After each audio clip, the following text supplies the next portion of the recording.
Ok, pour former donc une seule phrase avec ça, qu'est-ce qu'il veut dire? Je dirais ici là, das is my Freund.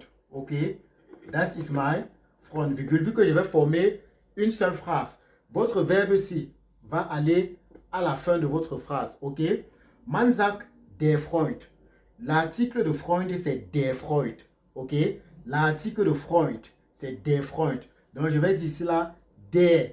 Donc, le my Freund ici sera remplacé par quoi? Par un pronom relatif qu'on appelle qui est der simplement parce que ici on a fait au masculin. Ok, on a fait au masculin et de plus nous sommes à l'accusatif.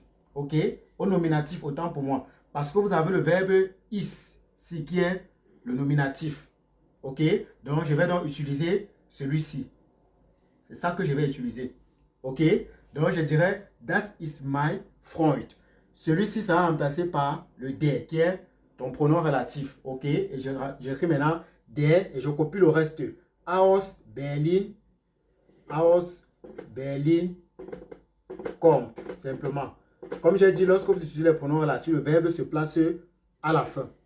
Donc, vous voyez que c'est plus digestif pour vous de dire das ist my Freund, der aus Berlin kommt, que de dire das ist my Freund kommt aus Berlin. Il y a une répétition, c'est pas bon. Ok, on va donc prendre la deuxième phrase. Das sind die Kinder. Ok, donc ça, ce sont des enfants. Ich spiele mit den Kindern. Ok, bon, il y a une petite déclinaison là. Alors, ça, c'est deux phrases. Vous voyez qu'on a utilisé quoi ici? On dit die Kinder, ça, ce sont les enfants. Je joue avec les enfants. Or, je peux dire ça, ce sont les enfants, je joue avec eux. Par exemple, donc, vous voyez qu'on a une répétition ici de die Kinder, ici également, ici, den Kinder. Ok? Bon, le den ici, c'est à cause du nominatif de la préposition ici qui fait appel au datif. Donc, on a toujours la même en fait, Kinder, Kinder. Ok, comment former donc une phrase à partir de ça? Ok, pour éviter cette répétition. Parce que comme j'ai dit, les pronoms relatifs vous permettent d'éviter la répétition. Ça permet de lier deux phrases. Ok, parce que là, tu as une phrase et deux phrases. Comment les lier? Ok, on va dire ici, das sind die Kinder, virgule, ok, on veut lier, ok, mit, n'est-ce pas, qui est ça là, c'est ça qu'on va remplacer, ok, den Kinder. Ici, qu'est-ce qu'on a fait? Vous voyez qu'on a la préposition mit qui fait appel au datif, ok, mit fait appel au datif et de plus c'est le pluriel, parce que le singulier, en fait, le singulier de Kinder, c'est das Kinder. Man sagt das, je vais effacer, man sagt das Kind. Man sagt das Kind, ok?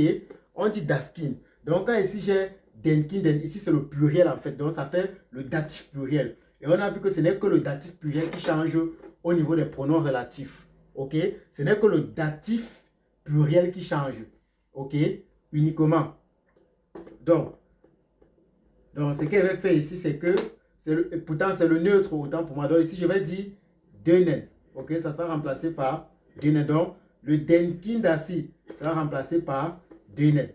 Parce que non seulement c'est le neutre que voici, on a fait au neutre que voici, et en plus c'est au pluriel, et ensuite c'est le datif à cause de la proposition mit. Ok, donc je vais simplement dire das sind die Kinder mit denen, et je copie le reste, ich spiele. Simplement. On va prendre la prochaine phrase. Ich habe einen Hund. Der Hund heißt Max. On va relier les deux phrases ici. Ok? Je vais simplement dire ich habe einen Hund. Ici, vous savez que on a une déclinaison ici à cause du haben. Haben, c'est un verbe qui fait appel à l'accusatif. Ok? Ich habe einen Hund. Ok? Vous voyez que ici on a Hund qui se répète. On a le einen Hund ici et le der Hund ici qui se répète. Ok? On va le remplacer. Qu'est-ce qu'il veut dire ici là? Vu que man sagt der Hund, ok? Le nominatif de Hund c'est der Hund. Donc il va remplacer ça par le Hund ici, par le der ici. Ok? Mais là nous sommes à l'accusatif. Ok? On voit que à l'accusatif, der ne change pas. Ok? Der ne change pas. Donc je vais dire ici là, ich habe einen Hund. Ok? Der Max heißt. Simplement, je remplace ça par un pronom relatif, der.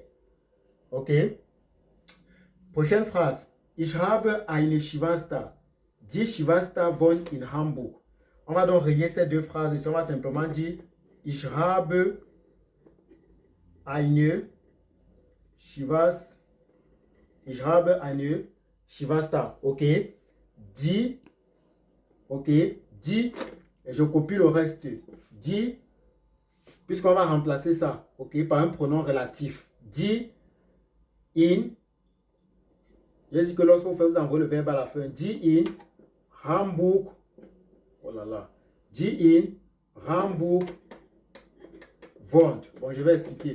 Ici, qu'est-ce que j'ai fait? J'ai remplacé le pronom relatif. J'ai remplacé die Schwester ici, ok, par le pronom relatif die, ok, par die. Alors, qu'est-ce qui se passe ensuite? Je copie le reste ici et j'envoie mon verbe à la fin. Donc, lorsque vous utilisez les pronoms relatifs, vous devez savoir que vous devez envoyer le verbe à la fin. Je vais donc vous donner un exemple que vous allez vous-même faire. Donc, dans les commentaires, reliez-moi la phrase Das ist der Mann. Der Mann hat mir geholfen. Donc, essayez de relier cette phrase ici avec un pronom relatif.